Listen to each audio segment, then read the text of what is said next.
Hello दोस्तों, एक बार फिर से स्वागत है आपका इस सीरीज़ के अगले पार्ट के अंदर। और पिछले पार्ट के अंदर अपन ने ट्रेंड और पैटर्न के बारे में बात की थी।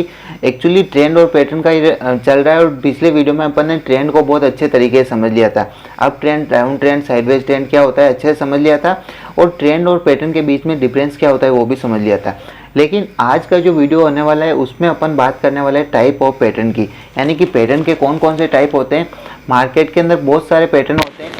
ये बेसिकली ट्रेंड और जो पैटर्न चल रहा है टेक्निकल एनालाइज का पार्ट है, तो इसके अंदर इसी की वजह से हम टेक्निकल एनालाइज कर पाते हैं। तो इसको समझना बहुत ज़रूरी है। पैटर्न जो होता है मार्केट में अलग अलग टाइम पे अलग अलग टाइप के पैटर्न बन रहे होते हैं।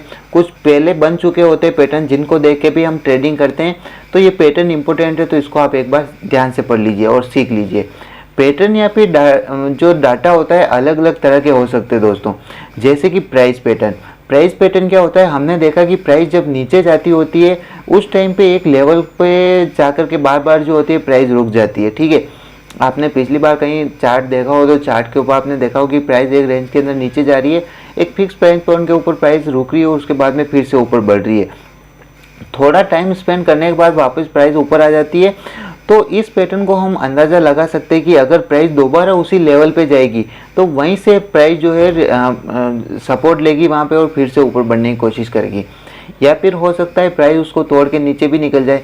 लेकिन पुराने डाटा के कॉन्सेप्ट के आधार पे या फिर पुराने डाटा के आधार पे तो हम यही अंदाज़ा लगाएंगे कि प्राइस फिर से इस पॉइंट पर आएगी और यहाँ से सपोर्ट लेके ऊपर बढ़ जाएगी। अब पिछले डाटा को देख के, प्राइस पैटर्न को देख के हम ये अंदाज़ा लगा सकते हैं कि प्राइस फिर से इस लेवल पे आएगी।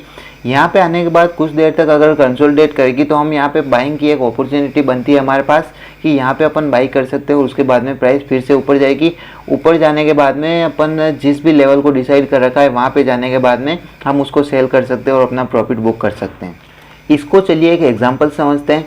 हिस्टोरिकल डाटा, जैसे सपोज करते हैं कोई एक्स कंपनी है।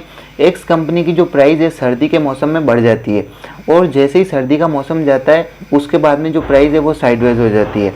साइडवेज हो जाती है। अब अपन ने पिछले कुछ सालों से डाटा देखते आ रहे हैं कि सर्दी के टाइम में स्टॉक की प्राइस बढ़ती है, उसके बाद में साइडवेज हो जाती है। तो अपन क्या करते हैं, जैसे ही सर्दी का मौसम आने वाला होगा उसके एक महीने पहले अलर्ट हो जाएंगे कि यार इस स्टॉक की जो प्राइस है, जैसे ही सर्दी आती है स्टॉक की प्राइस बढ़ने लग जाती है। तो हम ये करते हैं कि जो स्टॉक की प्राइस है उसको कैप्चर करना स्टार्ट कर देते हैं और सर्दी आने से कुछ टाइम पहले उस स्टॉक को बाय कर लेते हैं। अच्छा, सर्दी आई, उसके बाद में हमने उस स्टॉक को बाय किया। बाय ऐसे ही नहीं करेंगे, उसके अंदर जो साइडवेज की रेंज चल रही होगी उसको स्ट्रॉन्ग ब्रेकआउट होगा, उसके बाद में अपन उसको बाय करेंगे। स्ट्रॉन्ग ब्रेकआउट कैसे होगा, सपोज करते हैं जो सर्दी चल रही थी, सर्दी के निकलने के बाद में बाकी के 2 सीज़न और निकले। उन सीज़न के निकलने के बाद में उस टाइम पे अपन देखेंगे कि मार्केट किस किस रेंज के अंदर चला है। सपोज करते प्राइस जो है 100, स्टॉक की प्राइस करंट टाइम में 100 रुपये चल रही है। तो उस 100 रुपये से नीचे की तरफ ये 50 रुपये का लेवल बनाया था। तो 50 से 100 के बीच में बाकी के 2 महीनों में मूव कर रही थी। तो उस कंडीशन के अंदर अपन जब वो 100 का लेवल तोड़ देगी वो प्राइस, उसके बाद में अपन उस स्टॉक के अंदर एंट्री बना लेंगे और हमें एक अच्छा खासा प्रॉफिट होगा, क्योंकि सर्दी का सीज़न स्टार्ट हो गया और उस कंपनी की प्राइस जो है सर्दी के टाइम में बढ़ती है। जैसे कि प्राइस पैटर्न होता है, इसके जैसे भी और भी बहुत सारे पैटर्न होते हैं जिनके द्वारा हम ये अंदाज़ा लगा सकते हैं कि दोस्तों पिछली बार की तरह पैटर्न बनने पर प्राइस ने किस तरीके से मूव किया था और इस बार क्या मूव हो सकता है। ज़रूरी नहीं कि आपने इस बार इन सब के बारे में पता हो, इसमें से किसी भी स्ट्रेटजी को सीखा जा सकता है। सिर्फ उस स्ट्रेटजी के हिसाब से कोई पैटर्न दिखे तो हमें ट्रेड लेना चाहिए, वरना हमें एंट्री नहीं करनी चाहिए। अच्छा, ये जो है पैटर्न अलग अलग टाइम पे अलग अलग सिचुएशन दिखाते हैं। ज़रूरी नहीं कि ये सारे जो पैटर्न होते हैं बिल्कुल एक्यूरेट सही तरीके से काम करेंगे। हो सकता है आपने जिस पैटर्न के द्वारा एंट्री की हो वो कुछ टाइम तक चले और उसके बाद में वो पैटर्न उस तरीके से वर्क नहीं करे जैसे पिछली बार किया था। तो 100% इसके ऊपर ही आपको डिपेंड नहीं हो जाना है। पैटर्न के बहुत सारे टाइप होते हैं, अलग अलग चार्ट पैटर्न होते हैं।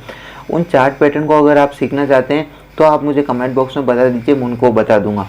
चार्ट पैटर्न के अंदर हो गए जैसे कि अप ट्रेंड के अंदर चलने वाले कंटिन्यूस चार्ट पैटर्न, उसके अलावा जो साइडवेज के अंदर चार्ट पैटर्न होते हैं वो होते हैं। इसके अलावा फ्लैग एंड पोल पैटर्न होते हैं। ये सारी चीज़ें जो होती है मैंने आपको बता दी है ऑलरेडी, और अगर आप बोलेंगे तो इनके ऊपर मैं शॉर्ट में वीडियो भी बना दूंगा ताकि आपको अच्छे समझ में आ सके। तो प्राइस पैटर्न को आप समझ सकते हैं बहुत अच्छे तरीके से। जो प्राइस पैटर्न होते हैं उनके द्वारा हमें प्राइस का बहुत अच्छे तरीके से पता चलता है कि प्राइस अब किस डायरेक्शन के अंदर मूव करने वाली है। अच्छा, ये जो वीडियो था पैटर्न के ऊपर ही था और पैटर्न को मैंने इसका मतलब क्या होता है उसको समझाया है। पैटर्न कितने टाइप के होते हैं वो चीज़ मैं बिल्कुल नहीं बता रहा हूँ अभी के टाइम में, आगे बताऊँगा। लेकिन ये जो पैटर्न होते हैं इसका मेन बेसिक यही मतलब होता है कि किस टाइम पे किस तरीके से प्राइस मूव करेगी, या पिछली बार कैसे मूव किया था प्राइस ने, उस चीज़ को अभी रिपीट कर सकती है, तो इस चीज़ को पैटर्न बताता है। आगे आने वाले जो वीडियो होंगे उनके अंदर अपन कुछ स्ट्रेटजी और जो इसके अलावा कुछ कॉन्सेप्ट होंगे उनको अपन और डिटेल में बात करेंगे, तो बिल्कुल टेंशन मत लीजिए, जिससे आपको टेक्निकल एनालिसिस की बहुत ही गहरे तरीके से जानकारी मिल सके।